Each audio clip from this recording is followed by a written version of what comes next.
जय माँ काली। बच्चे बोल रहे हैं कि है ना, माता रानी का भजन कैसे करें। माता रानी का भजन कैसे करें? जैसे आप नॉर्मली करते हो वैसे करो, जितना हो पाता है, जितना बन पाता है उतना करो। जरूरी नहीं है। माँ हमें कभी नहीं कहती।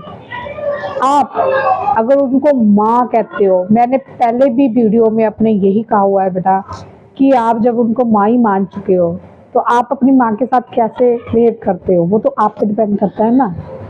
कि हम माँ पे, अपनी माता रानी पे, या अपनी माँ, उसको माँ मानो। माँ के साथ हमारी लड़ाई भी होती है, झगड़ा भी होता है, और माँ गुस्सा भी हो जाती है, फिर माँ मान भी जाती है। अपने बच्चों को तो माँ कभी भी दुखी नहीं देखती बेटा। और भजन मन नहीं लगता है ना, आपका मन नहीं लगता लेकिन आप मन लगा रहे हो, ऐसा हो ही नहीं सकता कि मन ना लगे। अगर नहीं मन लगता तो आप माता रानी के पास बैठते ही क्यों? हम माता रानी का नाम ही क्यों लेते? जिसका मन लगता है ना, जिसको माँ चुनती है, वो अपने आप ही खींचा चला जाता है माँ के पास बेटा, है ना। जिस इंसान का भी मन लगता है तो उसको माँ बुलाती है तभी वो जाता है ना। मन नहीं लगता तो ये तो, जब आप पे मन तब नहीं लगता हमारा जब हम किसी उलझन में फंसे होते हैं, हमारे मन में बहुत विचार चल रहे होते हैं, हमारे मन में बहुत कठिनाइयाँ होती हैं और हम सामना नहीं कर पाते, तो हमारे मन में यही विचार आते हैं कि मेरा मन नहीं लग रहा है पूजा में, पाठ में, या मैं कुछ कर नहीं पा रहा हूँ, या मैं कुछ कर नहीं पा रही हूँ। माता रानी का भजन कीर्तन कैसे करें? सिंपल है, माता रानी का जैसे भी करोगे, वो माँ है, वो आपको बहुत प्यार करती है और आप भी उनको माँ समझ के प्यार करो। माता रानी की सेवा देखो जी, जैसे हम अपनी माँ की सेवा करते हैं ना, माँ के पैर दबाते हैं, माता रानी की अच्छे अच्छे वस्त्र लेके आते हैं, अपनी माँ को खूब अच्छे से सजाते हैं। माँ के लिए वो भाव लेके आओ जो हम एक इंसान के लिए, अपनी माँ के लिए करते हैं। मुझे नहीं पता कि आप कैसे क्या सभी, लेकिन बच्चे सभी अपनी माँ को बहुत प्यार करते हैं। माँ से बिना बच्चे का कोई अस्तित्व नहीं होता बेटा। और वो तो सृष्टि की पालनहार है, सृष्टि की माँ है ना। तो उनके लिए आप क्या कर सकते हो?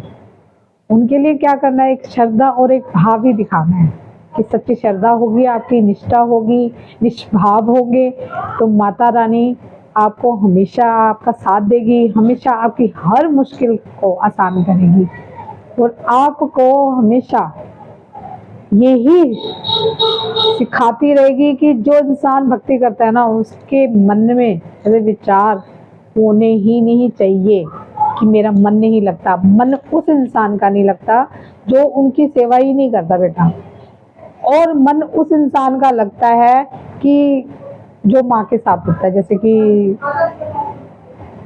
दयानु भक्त था, वो बचपन में ही माँ की पूजा भक्ति करता था, क्योंकि उनको उनके गुरु ने बता दिया था कि ये आपके तुम्हारी माँ ये है, तुम्हें जो बात करनी है इनसे करो, है ना।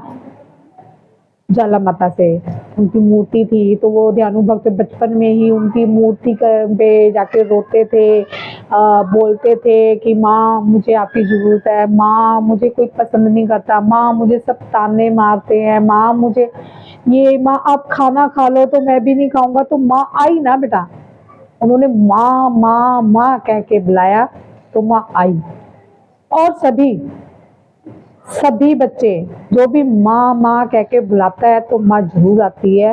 वो ऐसे नहीं आएंगे साक्षात, लेकिन किसी के रूप में ही वो आपको दर्शन जरूर देंगी और आपको विश्वास भी होगा कि माँ है। और कहते हैं ना, विश्वास पे दुनिया टिकी है, तो विश्वास है तो सब कुछ है, नहीं विश्वास है तो कुछ भी नहीं है, समझे। ये सृष्टि नहीं है, ये सृष्टि को कौन चलाने वाला है, आप ये भी तो सोचो। सृष्टि की पालनहार कौन है, कौन करता है, कौन धरता है, कौन हरता है ना।